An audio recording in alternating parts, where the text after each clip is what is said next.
Hello friend, स्वागत है आप सभी का आपके अपने YouTube channel study session with HM में। तो फ्रेंड, जैसा कि आपको पता है, पिछले 3 क्लासेस हो चुकी हैं अपनी एसएसटी के chapter number first, second and third. इन सभी चैप्टर को आपने सफलतापूर्वक कंप्लीट किया है लाइव सेशन के द्वारा। ठीक है, रोज शाम को 6 बजे लाइव क्लास होती है, उसे आप आवश्यक रूप से अटेंड करें ताकि आपके एग्जाम तक पूरा कोर्स कंप्लीट हो जाए। और एमसीक्यू जो कि बेहद इंपॉर्टेंट है, जो कि आपके बोर्ड में आने की संभावना है, वो क्वेश्चंस मैं आपको प्रत्येक चैप्टर में से करवाता हूँ शाम को 6 बजे। तो रोज आप अटेंड करें इस क्लास को। ठीक है, ऊपर नोटिफिकेशन भी दे रखा है, तो इसको आप ध्यान दें। आज जो अपना चैप्टर है वो चर्चा में रहेगा चैप्टर नंबर 4। ठीक है, आज अपन चैप्टर 4 के जो एमसीक्यू क्वेश्चंस हैं वो लगाएंगे।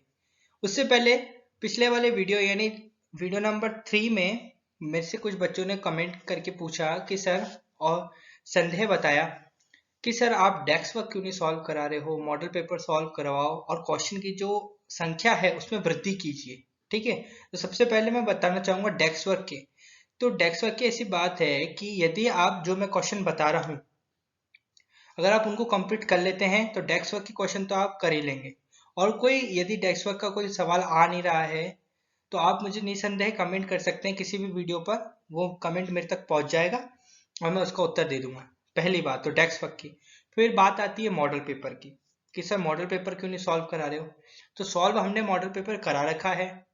जो राजस्थान माध्यमिक शिक्षा बोर्ड द्वारा प्रसारित जो मॉडल पेपर था सामाजिक विज्ञान का, उसका सॉल्यूशन हमने दे रखा है। उसमें एमसीक्यू, रिक्त स्थान और छोटे प्रश्न, बड़े प्रश्न, इन सभी का अपन ने हल ज्ञात कर रखा है। सर, तो हमारे को उसकी वीडियो कहाँ से मिलेगी? तो ये जो वीडियो है इसके डिस्क्रिप्शन बॉक्स में मैं एक लिंक दूंगा। ठीक है, मॉडल पेपर के नाम से उसके सामने उसका लिंक होगा वीडियो का, उस पर क्लिक करना आप, तो आपको मॉडल पेपर की जो वीडियो है वो मिल जाएगी। दूसरी बात, और तीसरी बात आती है क्वेश्चनों में वृद्धि करने की। जो अपनी लाइव क्लासेस चल रही है और जो बच्चे, जो छात्र, जो विद्यार्थी रोज हमारे लाइव क्लास को अटेंड करते हैं, उनका एक प्रश्न है। उनका क्या प्रश्न है कि सर जो क्वेश्चन की जो संख्या है उसमें वृद्धि करो, यानी 10 क्वेश्चन है तो उसकी जगह 20 क्वेश्चन करो आप। तो आज की इस वीडियो में यानी लेक्चर नंबर 4 चैप्टर नंबर 4 में अपन क्या करेंगे, 20-20 प्रश्न लगाएंगे। ठीक है, ताकि वो जो बच्चे हैं जो 10-20 की मांग कर रहे हैं, 20 क्वेश्चन की मांग कर रहे हैं, उनकी प्रॉब्लम सॉल्व हो जाए। क्लियर है? ये 3 प्रश्न थे पिछले वाले वीडियो में, और इस वाले लाइव सेशन में अपन ना किसी भी कमेंट पे ध्यान देंगे, अपन सिर्फ अपनी पढ़ाई पे ध्यान देंगे। बाकी जो मैं क्वेश्चन बता रहा हूँ, जो मैं क्वेश्चन आपसे पूछूंगा, क्योंकि ये आप एक प्रकार का आपके लिए ऑनलाइन टेस्ट भी है। ठीक है ना, 3 चीजें होती है इस वीडियो में कंप्लीट। आपका रिवीजन क्लास होगी, इंपॉर्टेंट क्वेश्चन आपको बताए जाएंगे, और तीसरा आपकी जो ऑनलाइन टेस्ट है वो होगा। तो इससे आपका एक्सपीरियंस और अनुभव बढ़ जाएगा कि ऑनलाइन टेस्ट होते हैं क्या है ना, कैसे होते हैं। तो वो भी आपकी चिंता दूर हो जाएगी। तो ध्यान देना कि आपसे एक प्रश्न पूछा जाएगा, उस प्रश्न के उत्तर के लिए आपको 10 सेकंड दिए जाएंगे। उस 10 सेकंड में आपको जवाब देना है। क्लियर है? उस 10 सेकंड में आपको जवाब देना है। और आप जवाब कैसे दोगे? आपको कमेंट बॉक्स में उसका आंसर लिखना है। अगर नहीं आता है तो भी दो, है ना, उसका गलत आंसर ही दो, लेकिन दो लिखो, ताकि आपको पता चले कि मैं कितना गलत हूं, है ना। तो उसको लिखो, उसको आप, फिर मैं आंसर बताऊंगा तो उसको फिर से वापस से लिखो, ताकि याद होए आपको। ठीक है, चलिए तो आज स्टार्ट करते हैं सेशन को। सेशन के स्टार्टिंग में कोई भी आपका डाउट हो उसको आप लाइव चैट या कमेंट बॉक्स में लिख देना, वो मेरे तक पहुंच जाएगा और अगले वाले वीडियो में उसको मैं सॉल्व कर दूंगा। ठीक है, चलिए अब स्टार्ट करते हैं। आज अपन स्टार्ट करेंगे आरबीएससी क्लास 10 सोशल साइंस अध्याय नंबर 4। अध्याय नंबर 4 को स्टार्ट करेंगे, जिसका नाम क्या है, विश्व का इतिहास। तो विश्व का इतिहास ये बहुत बढ़िया चैप्टर है और ये याद करने वाला चैप्टर है। इसके अंदर आपको मतलब याद करना पड़ेगा। कोई भी चीज आप है ना या समझ वो नहीं कर सकते, मतलब लैक नहीं कर सकते, छोड़ नहीं सकते। इसमें आपको एमसीक्यू और जो अपने रिक्त स्थान है उसके लिए बहुत अच्छा चैप्टर है। इसके इंपॉर्टेंट क्वेश्चन आप देखेंगे। तो आज अपन एमसीक्यू पर चर्चा करने वाले हैं। 20 एमसीक्यू लगाएंगे इसमें से अपन, है ना, 20 एमसीक्यू का अपन देखने वाले हैं, इंपॉर्टेंट होंगे जो बोर्ड एग्जाम में आने के लिए। तो सभी लोग एक बार जुड़ जाइए, फटाफट से अपने दोस्तों को शेयर कर दीजिए लाइव सेशन को, ताकि अपन इसको आगे बढ़ा सके। देखिए, विश्व का इतिहास, बहुचयनात्मक प्रश्न। ठीक है, पहला प्रश्न आपकी स्क्रीन पर, धैर्य के साथ पढ़ना है प्रश्न को और अच्छी तरह समझ के साथ उत्तर देना है, ध्यान देना। पहला जो प्रश्न है आपकी स्क्रीन पर ये रहा, सर्वप्रथम औद्योगिक क्रांति हुई। ठीक है, ऑप्शन है आपके इंग्लैंड, चीन, भारत और जापान। 10 सेकंड देता हूं आपको सॉल्व करने के लिए और आपका टाइम स्टार्ट होता है अब।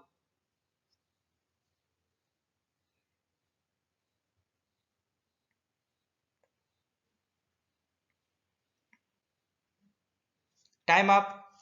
सर्वप्रथम औद्योगिक क्रांति हुई, जो प्रश्न पूछ रहा है वो पूछ रहा है कि आपसे कि जो सबसे पहले औद्योगिक क्रांति हुई थी वो कहाँ हुई थी? इंग्लैंड में हुई थी, चीन में हुई थी, भारत में हुई थी या फिर जापान में हुई थी? तो इसका सही उत्तर जो होगा वो होगा इंग्लैंड। क्या होगा? इंग्लैंड। तो सर्वप्रथम औद्योगिक क्रांति कहाँ हुई थी? इंग्लैंड में हुई थी।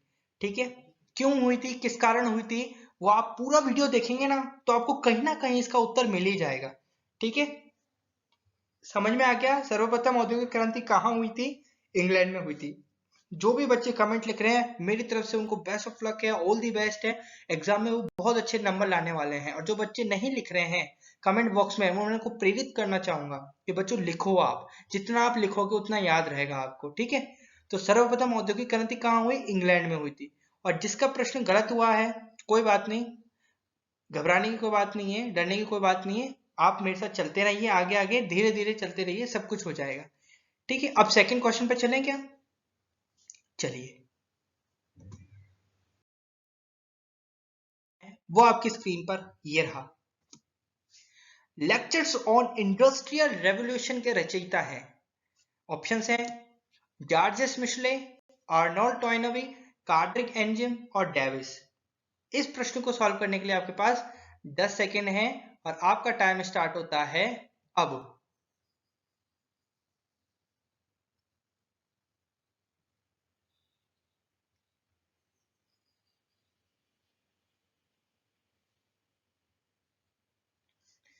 देखते हैं, लेक्चर्स ऑन इंडस्ट्रियल रेवोल्यूशन के रचयिता हैं, यानी मतलब लेक्चर्स ऑन इंडस्ट्रियल रेवोल्यूशन ये एक पुस्तक है। ठीक है, इसकी रचयिता आपसे पूछा है कि इसकी रचना किसने करी, किसने करी? जॉर्ज मिशले ने करी, आर्नोल्ड टॉयनबी ने करी, कार्ड्रिक एंजिम ने करी या फिर डेविस ने करी? तो इसका सही उत्तर है आर्नोल्ड टॉयनबी। किसने? Lectures on industrial revolution, lectures on industrial revolution. अच्छी तरीके से याद कर लीजिए, लेक्चर्स, लेक्चर्स यानी क्या होता है? बताना किसी को। ठीक है ना, लेक्चर्स ऑन किस पर? लेक्चर दिया किस पर? इंडस्ट्रियल रेवोल्यूशन, इंडस्ट्रियल यानी औद्योगिक, रेवोल्यूशन यानी क्रांति। ठीक है ना, औद्योगिक क्रांति पर लेक्चर किसने दिया? आर्नोल्ड टॉयनबी ने दिया है ना। ब ऑप्शन जो है वो सही हो जाएगा, आर्नोल्ड टॉयनबी ने दिया। क्लियर हुआ सबको? जिसने सही लिखा है उसको बेस्ट ऑफ लक, और जिसने नहीं लिखा है उसको मैं प्रेरित करना चाहूंगा कि लिखे कमेंट बॉक्स में। ठीक है, क्या लिखना है? आर्नोल्ड टॉयनबी बराबर लेक्चर्स ऑन इंडस्ट्रियल रेवोल्यूशन, ऐसे लिखना है आपको। ठीक है, आर्नोल्ड टॉयनबी बराबर लेक्चर्स ऑन इंडस्ट्रियल रेवोल्यूशन, ठीक है, ऐसे लिखना है। और industrial, lectures on industrial revolution क्या है? एक पुस्तक का नाम है। ठीक है, इसका मतलब समझ में आ गया ना आपको? लेक्चर्स ऑन इंडस्ट्रियल रेवोल्यूशन का मतलब क्या है? लेक्चर्स यानी सॉरी, बताना। ठीक है, लेक्चर्स मतलब क्या होता है? बताना। किसके विषय में बताना? इंडस्ट्रियल रेवोल्यूशन के विषय में बताना। इंडस्ट्रियल रेवोल्यूशन क्या होता है सर? इंडस्ट्रियल मतलब होता है औद्योगिक और रेवोल्यूशन मतलब होता है क्रांति। तो इंडस्ट्रियल रेवोल्यूशन पर जिसने लेक्चर दिया वो कौन थे? आर्नोल्ड टॉयनबी थे। कौन थे? Arnold Toynbee. क्लियर है? चलिए अब नेक्स्ट क्वेश्चन पे बढ़ते हैं। कमेंट अवश्य रूप से करें, एक एक कमेंट मेरे लिए बहुत कीमती है और आपके लिए भी बहुत कीमती है। यदि आप कुछ लिखते हैं और अंत तक बने रहेंगे तो बहुत सा ज्ञान आपको मिलेगा। ठीक है, बहुत सा ज्ञान आप प्राप्त करके जाएंगे और आप बोलेंगे कि अरे मैं सर के साथ जुड़ा हुआ था स्टार्टिंग से लेकर एंड तक, तो देखो मेरे पास कितना सारा ज्ञान इकट्ठा हो गया। अब मुझे मेरे एग्जाम में मेरे जितने मैं चाहता हूँ उससे ज्यादा ही अंक आएंगे। किसी ने सोच रहा होगा तो मेरे 80 आएंगे, किसी ने सोचा होगा मेरे 90 आएंगे। लेकिन जब आप किसी टीचर से जुड़े रहते हो रेगुलरली तो आपका जो एम है उससे आपके ज्यादा ही नंबर आते हैं। क्लियर है? तो बहुचयनात्मक प्रश्न के जो नेक्स्ट क्वेश्चन है वो है, कुटीर उद्योगों का मशीनीकरण औद्योगिक क्रांति है? यह कथन है। यानी इसका ऑप्शन है आपके पास जॉर्ज श्मिशले, डेविड सीडी हैजन और टाइनवी। इस प्रश्न को सॉल्व करने के लिए आपके पास 10 सेकंड है और आपका टाइम स्टार्ट होता है अब।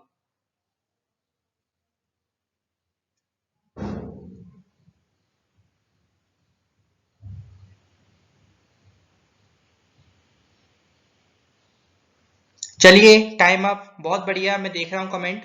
कुटीर उद्योगों का मशीनीकरण औद्योगिक क्रांति है, ये एक स्टेटमेंट है, ये एक तथ्य है ना। इस तथ्य को बोलने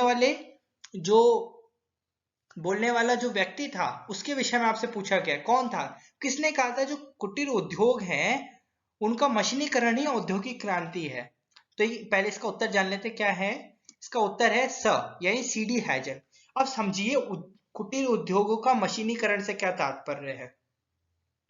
देखना, कुटीर उद्योग क्या होते हैं, जो छोटे स्तर पर होते हैं, है ना। जो कुट कुट एक मूल शब्द है, ठीक है। कुट मतलब होता है घर, तो कुटीर यानी घरों में होने वाले जो उद्योग थे, घरों से प्रारंभ होने वाले यानी घरों से शुरू होने वाले जितने भी उद्योग थे, ठीक है। घरों में तो कौन काम करता है, मुझे आप बताइए, घरों में कौन काम करता है, लोग काम करते हैं, जिन्हें हम किसके अंतर्गत लाते हैं, श्रम शक्ति के अंतर्गत। यानी लोग काम करते हैं, यानी जो एक किसान है वो क्या करता है, हल जोतता है ना, खुदाई वो करता है खेत की, सब कुछ वो करता है। लेकिन मशीनीकरण होना, इससे क्या तात्पर्य, मशीनीकरण से तात्पर्य जो काम पहले वो इंसान कर रहा था, खेत जोत रहा था, है ना, हल चला रहा था, अब वो काम कौन करेगा, मशीन करेगा। कौन करेगा, मशीन करेगा। तो मशीन जब वो काम करता है तो वो ही क्या कहलाता है, वो जो पूरा प्रोसेस है वो क्या कहलाता है, मशीनीकरण कहलाता है, ठीक है ना। यानी इंसानों की जगह मशीनें काम करती हैं। आप देखिए पहले के जमाने में क्या होता था कि जो बनिए लोग होते थे, यानी जो बही खाता लिखते थे, वो कॉपी में काम करते थे, ठीक है।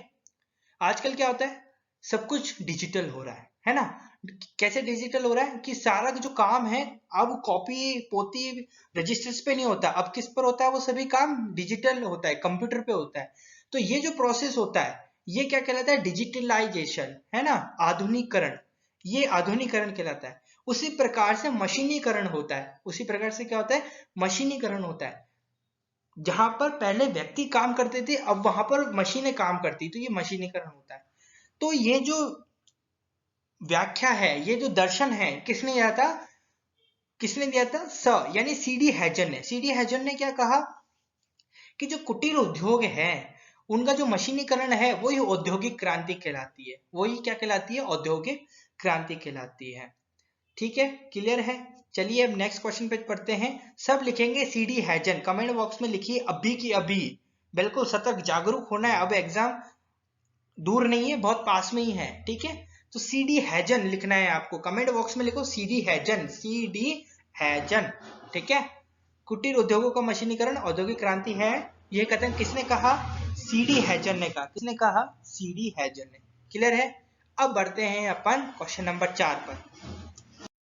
तो क्वेश्चन नंबर 4 आपकी स्क्रीन पर यह रहा। 1709 ईस्वी में अब्राहम डर्बी ने आविष्कार किया। चलिए भैया, अब आविष्कारों की कड़ी स्टार्ट होती है, ठीक है। 1709 ईस्वी में अब्राहम डर्बी ने आविष्कार किया। ऑप्शंस हैं आलोडन भट्टी का, बेलन मील का, धमन भट्टी का, इनमें से कोई भी नहीं। इस प्रश्न को सॉल्व करने के लिए आपके पास 10 सेकंड है और आपका टाइम स्टार्ट होता है अब।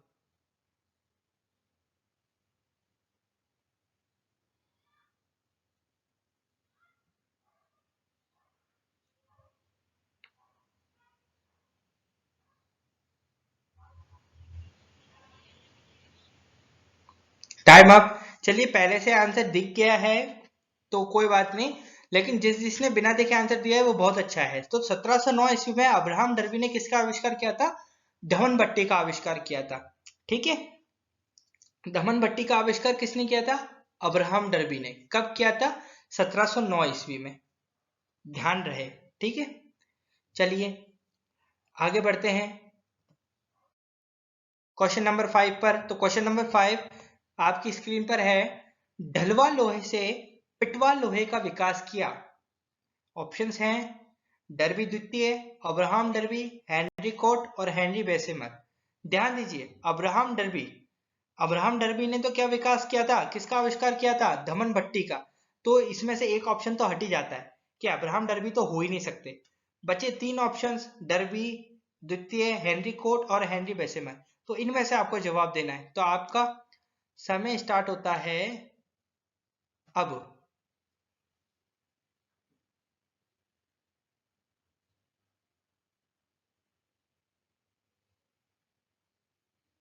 Time up. तो ढलवा लोहे से पिटवा लोहे का विकास किसने किया था? आंसर होगा इसका डर्बी द्वितीय ने। किसने किया था? डर्बी द्वितीय ने। अभी जितने भी नाम बता रहा हूं उनको दिमाग में रखना आप, ठीक है? एक एक नाम को ध्यान में रखना जिससे कि दिक्कत ना आए। अभी पहला नाम आया अपने पास अब्राहम डर्बी, ठीक है? तो इसको याद रखना। आगे बढ़ते हैं 6th क्वेश्चन पर। तो 6th क्वेश्चन है, डैश की सहायता से पिघले लोहे में से अशुद्धि को दूर किया जा सकता है। ऑप्शंस हैं धमन भट्टी की सहायता से, आलोडन भट्टी की सहायता से, बेलन मील की सहायता से, या इनमें से कोई भी नहीं, है ना? तो इस सवाल को सॉल्व करने के लिए आपके पास 10 सेकंड हैं और आपका टाइम स्टार्ट होता है अब।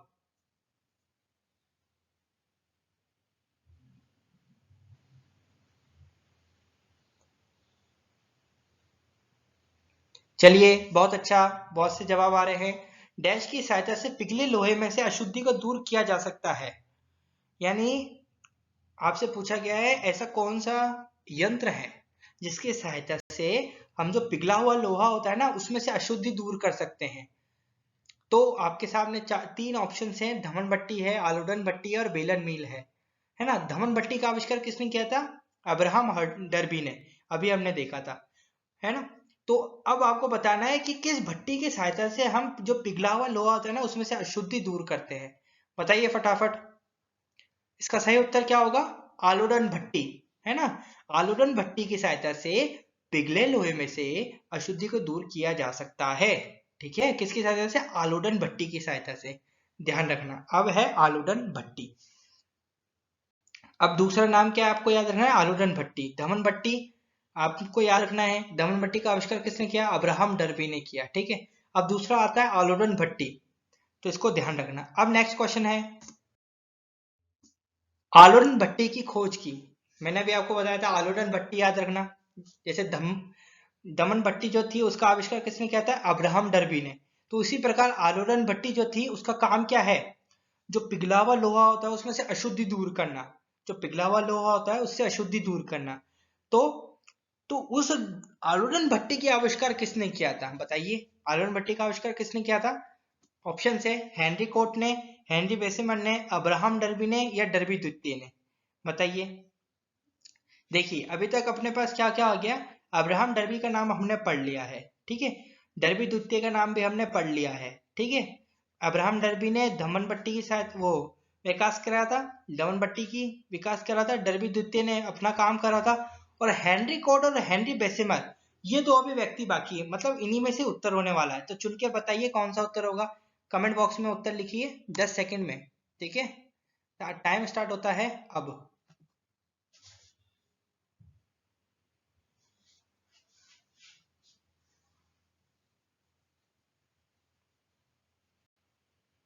चलिए, टाइम अप। आलोन भट्टी की खोज किसने करी थी? उत्तर है हेनरी कोट ने। किसने करी थी? हेनरी कोट ने। तो याद रखना अब, पहला दमन भट्टी, दमन भट्टी की आविष्कार किसने किया था? बताइए, अब्राहम डर्बी ने, ठीक है? उसका काम क्या था अभी हमने पता नहीं है, दमन भट्टी का काम अभी हमें पता नहीं है। दूसरा था आलोडन भट्टी, उसका काम क्या था? क्या काम था? पिघले हुए लोहे में से अशुद्धि को दूर करना, जिसका आलोडन भट्टी का काम था, ठीक है? आलोडन भट्टी का आविष्कार किसने किया था? बताएंगे, कमेंट बॉक्स में लिखिए अभी के अभी, ठीक है? आलोडन भट्टी हो गया, क्या हो गया? अब्राहम डर्बी हो गया। अब आगे याद करना है, आलोडन भट्टी की खोज किसने की? हेनरी कोट ने करी, ठीक है? चलिए, अब आगे वाले क्वेश्चन पे बढ़ते हैं। क्वेश्चन नंबर 8 है, इंग्लैंड में सर्वप्रथम औद्योगिक क्रांति होने का प्रमुख कारण था। ऑप्शन हैं विस्तृत औपनिवेशिक, अनुकूल भौगोलिक स्थिति, उपभोग के अनुरूप उत्पादन और उपरोक्त सभी। तो 10 सेकंड में आपको जवाब देना है। आपका टाइम स्टार्ट होता है अब।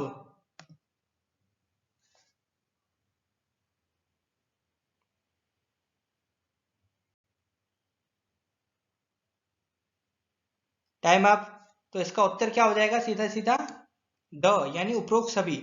इंग्लैंड में सर्वप्रथम औद्योगिक क्रांति होने का प्रमुख कारण था विस्तृत औपनिवेशिक, अनुकूल भौगोलिक स्थिति, उपभोग के अनुरूप उत्पादन।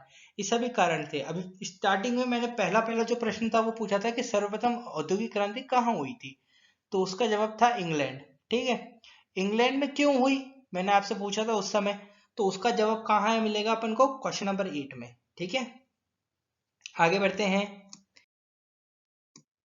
तो स्वेज नहर के निर्माता थे, पूछा है स्वेज नहर के निर्माता थे। ऑप्शंस है, मतलब जो स्वेज नहर थी वो किसने बनवाई थी, ये पूछा है आपसे। तो इसके ऑप्शंस है आपके पास जॉर्ज स्टीफंस, फर्टिनों द लेस्पेथ, जेम्स ब्रिडली और रॉबर्ट फुंटन। तो बताएंगे आप इसका जवाब क्या है? 10 सेकंड में। टाइम स्टार्ट होता है अब।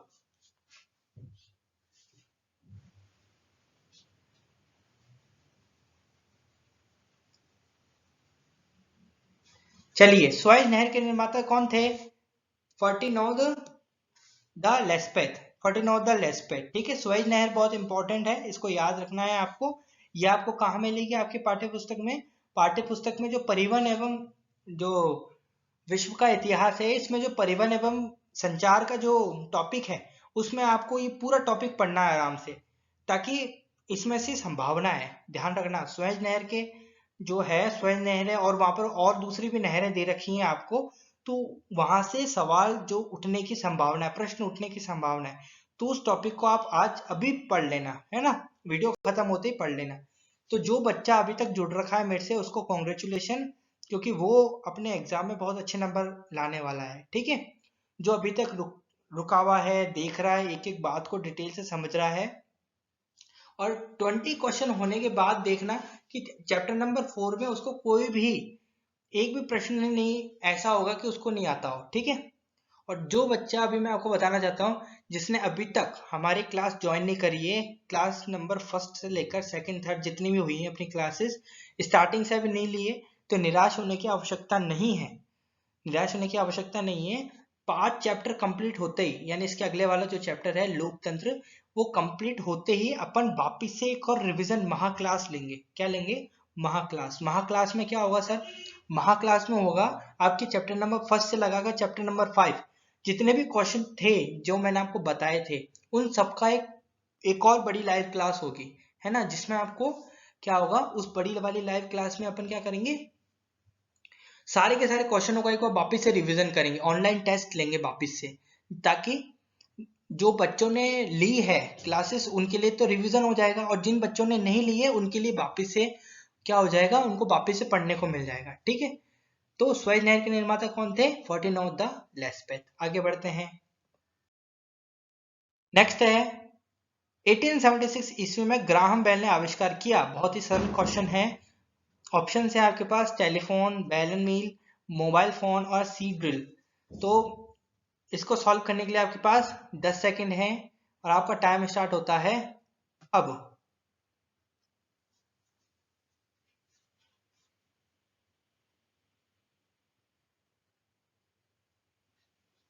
Time up. 1876 ईस्वी में ग्राहम बेल ने आविष्कार किसका किया था? सबको पता है, बहुत अच्छे बहुत अच्छे। मोबाइल फोन का बहुत से लोगों का उत्तर होगा, क्या होगा? Mobile phone. लेकिन बच्चों नहीं, मोबाइल फोन नहीं है इसका उत्तर, इसका उत्तर है टेलीफोन। ठीक है, ध्यान रखना, टेलीफोन और मोबाइल फोन में अंतर कर लेना, टेलीफोन है इसका सही उत्तर।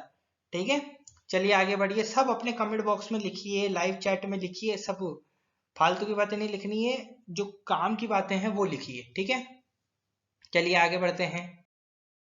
नेक्स्ट क्वेश्चन है, सैमुअल मॉर्स ने व्यवहारिक तार यंत्र का आविष्कार किया। तार नहीं है यहाँ पर, तार है। ठीक है, तार। सैमुअल मॉर्स ने व्यवहारिक तार यंत्र का आविष्कार किया। सन पूछा है 1844, 1944, 1744 और 1644। तो 10 सेकंड से आपके पास, जवाब दीजिए।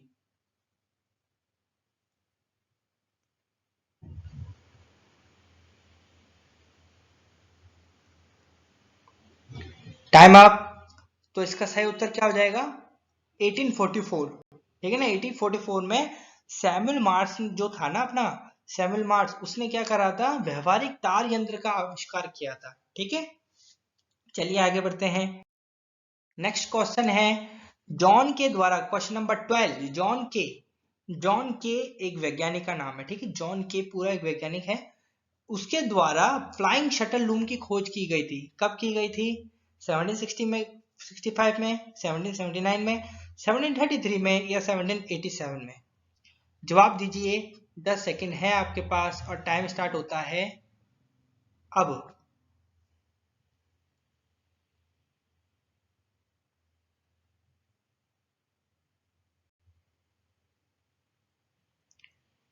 Time up. जॉन के जो वैज्ञानिक थे, उनके द्वारा फ्लाइंग शटल लूम की खोज कब की गई थी?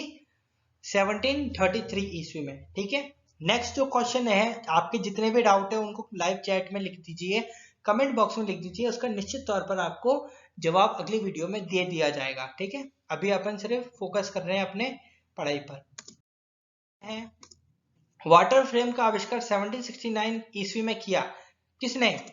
ग्राहम बेल ने, रिचर्ड आर्कराइट ने, जॉन के ने या मकाडम ने? 10 सेकेंड है आपके पास जवाब देने के लिए, फटाफट से इसका जवाब दीजिए। आपका टाइम स्टार्ट होता है अब।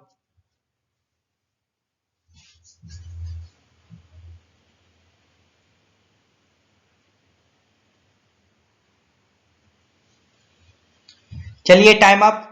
तो इसका सही उत्तर क्या हो जाएगा? ब, रिचर्ड आर्कराइट ने वाटर फ्रेम का आविष्कार 1769 ईस्वी में किया था।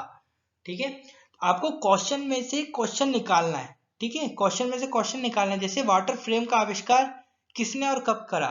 तो वो रिचर्ड आर्कराइट ने करा 1769 ईस्वी में। और दूसरा प्रश्न बन सकता है कि रिचर्ड आर्कराइट ने किसका आविष्कार किया? तो आप बोलेंगे वाटर फ्रेम का आविष्कार करा। एक और प्रश्न बन सकता है रिचर्ड आर्कराइट ने वाटर फ्रेम का आविष्कार कब किया? तो आप बोलेंगे 1769 ईस्वी में। तो इस प्रकार से आपको एक के एक प्रश्न आपको दे रहा हूं, उससे आपको 4-5 प्रश्न खुद अपने दिमाग में बनाने। ठीक है, बढ़ते हैं नेक्स्ट क्वेश्चन पर। क्वेश्चन नंबर 14 है आपके स्क्रीन पर। लोहे में कुछ मात्रा में, बहुत इंपॉर्टेंट प्रश्न है, लोहे में कुछ मात्रा में कार्बन, मैग्नीज तथा अन्य पदार्थों को मिलाकर बनाया जा सकता है। क्या क्या? इस्पात, चांदी, सोना, इनमें से कोई भी नहीं। क्वेश्चन क्या है समझिए ढंग से। लोहा जो है, यदि उसमें मैं कुछ मात्रा में कार्बन मिला दूं, मैग्नीज मिला दूं या फिर कोई अन्य पदार्थ मिला दूं, तो उससे क्या बनता है? ये आपको जवाब देना है। इस्पात बनता है, चांदी बनती है, सोना बनता है, इनमें से कोई नहीं, ये कोई भी नहीं बनता है। तो 10 सेकंड है आपके पास, फटाफट से जवाब दीजिए।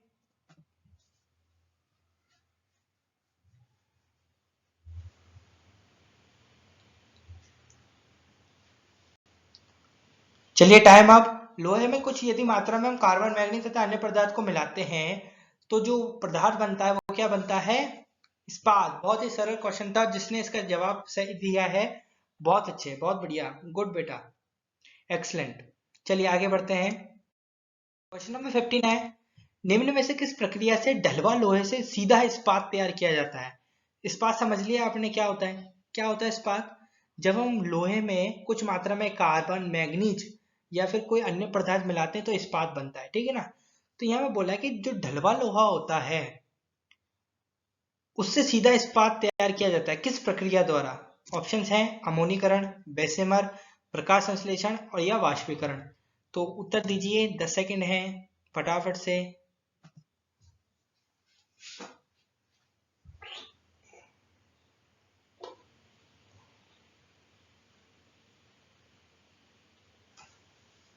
चलिए, निम्न में से किस प्रक्रिया से ढलवा लोहे से सीधा इस्पात तैयार किया जाता है? तो उत्तर हो जाएगा इसका बेसेमर।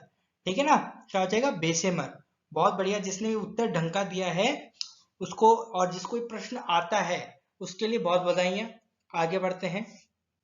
आगे वाले क्वेश्चनों को भी आपको करना है। ऐसा नहीं कि वाला प्रश्न आता है तो बस लाइव सेशन छोड़कर चले जाओ, नहीं, रोज क्लासेस हो रही है।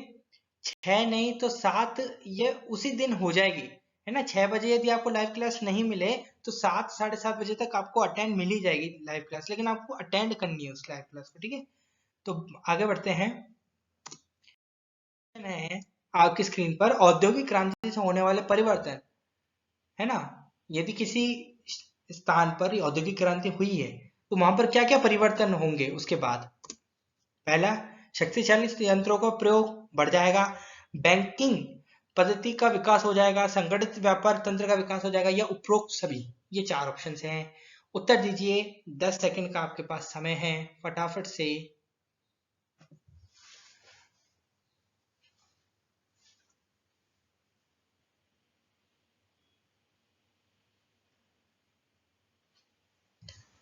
Time up. तो उत्तर हो जाएगा इसका द, यानी उपरोक्त सभी। तो ये सारे ही परिवर्तन आपको मिलेंगे। कौन कौन से? शक्ति चलित यंत्रों का प्रयोग होगा, बैंकिंग पद्धति का विकास होगा, संगठित व्यापार तंत्र का विकास होगा। ठीक है, नेक्स्ट क्वेश्चन नंबर 17 है। 1834 ईस्वी में साइरस के एच मैककॉर्मिक ने आविष्कार किया, किसका? फसल काटने की मशीन का, बीज बोने की मशीन, अनाज को भूसे से अलग करने की मशीन, या इनमें से कोई भी नहीं।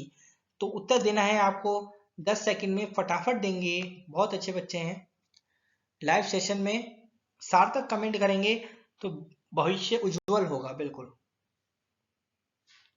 चलिए, टाइम अप होता है।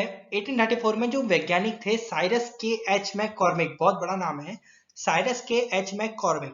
इसको तोड़ लीजिए। कैसे तोड़ना है? साइरस के एच है ना, लेफ्ट साइड में तो साइरस के H, McCormick right hand side पर। लेफ्ट हैंड साइड पर तो क्या है? साइरस के एच, और राइट हैंड साइड पर क्या है? मैककॉर्मिक। तो साइरस के एच कॉर्मिक। ठीक है, बहुत बड़ा नाम है, जल्दी जल्दी बोलने में गलती हो जाती है, आपको याद रखना है। ठीक है, तो इसका सही उत्तर क्या आ जाएगा? जो साइरस के एच मैककॉर्मिक थे, उन्होंने किसका आविष्कार किया था? फसल काटने के मशीन का। कब किया था? 1834 ईस्वी में। नेक्स्ट क्वेश्चन है क्वेश्चन नंबर 18। औद्योगिक क्रांति के युग में भारी सामान के परिवहन को सुगम व सस्ता बनाने हेतु निर्माण करवाया गया, किसका? सड़कों का, नहरों का, रेलगाड़ियों का, या इनमें से कोई भी नहीं। तो उत्तर देना है आपको, 10 सेकंड है आपके पास, और आपका टाइम स्टार्ट होता है अब।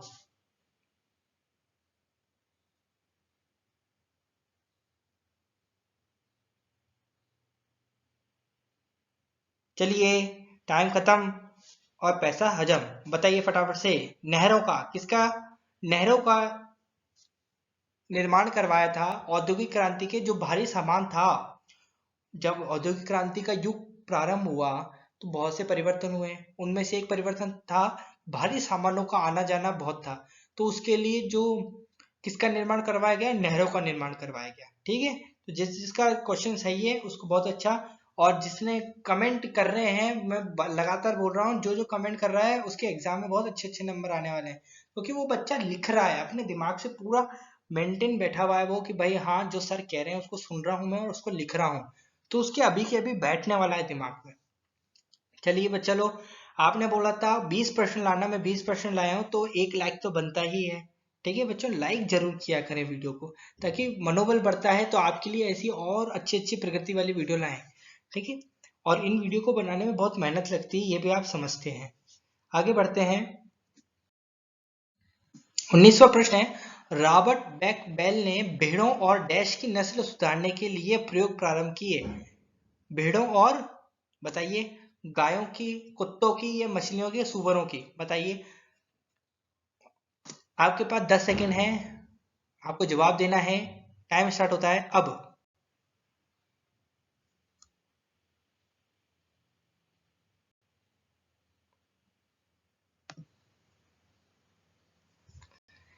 चलिए, टाइम अप। अब आपको बताना है इसका उत्तर। तो इसका सही उत्तर क्या होगा? यानी गायों के लिए। रॉबर्ट बैकबेल ने भेड़ों और गायों की नस्ल सुधारने के लिए प्रयोग प्रारंभ किए। किसने? रॉबर्ट बैकबेल, है ना, जो रॉबर्ट बैकबेल थे, उन्होंने भेड़ों और कुत्तों की, सॉरी, भेड़ों और गायों की नस्ल सुधारने के लिए प्रयोग प्रारंभ किए। आज की लाइव सेशन का लास्ट क्वेश्चन है आपके समक्ष, बहुत इंपॉर्टेंट है क्वेश्चन है, लौह स्तंभ स्थित है। बहुत बढ़िया और बहुत कॉमन क्वेश्चन है, सबको पता होना चाहिए। ऑप्शन है आपके कानपुर, राजस्थान, महाराष्ट्र, दिल्ली। सॉल्व करने के लिए आपके पास 10 सेकेंड है, टाइम स्टार्ट होता है अब।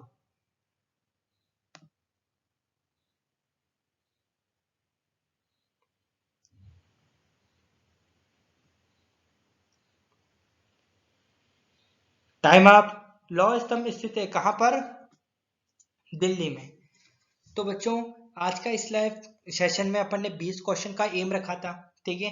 20 क्वेश्चनों को अपन ने करा, बहुत मजा आया आज के लाइव सेशन में। बहुत से बच्चों ने बहुत से कमेंट करे, डाउट हैं उनको भी अपन क्लियर करेंगे। और अगले वाली जो क्लास है उसको लेना मत भूलिएगा। लोकतंत्र बहुत ही इंपॉर्टेंट चैप्टर है, ध्यान रखना। उसमें से प्रश्न पूछा जाएगा, रिवीजन टाइप में क्वेश्चन आपके लिए ऐड करूंगा ताकि उन क्वेश्चनों से आपका रिवीजन भी हो जाए, ठीक है ना। ऐसे क्वेश्चनों को मैं चुनूंगा। तो मेहनत है तो उसके लिए आप थोड़ा आप भी आगे आइए, आप भी अपने दोस्तों को बुलाएंगे तभी तो ज्यादा से ज्यादा अपना ग्रो होंगे अपन। तो और अच्छे अच्छे कंटेंट लाऊंगा। आप अभी आपके एग्जाम जब स्टार्ट होंगे तो उसमें आपको इम्पोर्टेंट क्वेश्चन की जो सीरीज है वो भी चलाएंगे। तो इसलिए आपको सब्सक्राइब करिए, चैनल को सब्सक्राइब करिए, बच्चों को बताइए, आपके जो परम मित्र हैं उनके साथ शेयर कीजिए इस चैनल को। और लिंक जो शाम को 6 बजे रोज जो लाइव क्लास होती है अपनी, उसको बताएं कि दोस्तों रोज 6 बजे क्लास होती है, अपनी पूरी बुक होगी कंप्लीट एसएसटी की, तो फटाफट से करो यार लाइक शेयर। तो इस प्रकार से आप बोलेंगे तो तभी तो होगा, आप बोलेंगे तभी होगा। इसलिए लाइक कमेंट शेयर तो कीजिए, सब्सक्राइब कीजिए, ठीक है। तो आज की इस वीडियो में विदा लेता हूं मैं आपसे, फिर अगले अपन 20 प्रश्न अगले वाला जो चैप्टर है उसके करेंगे। धन्यवाद एंड गॉड ब्लेस यू।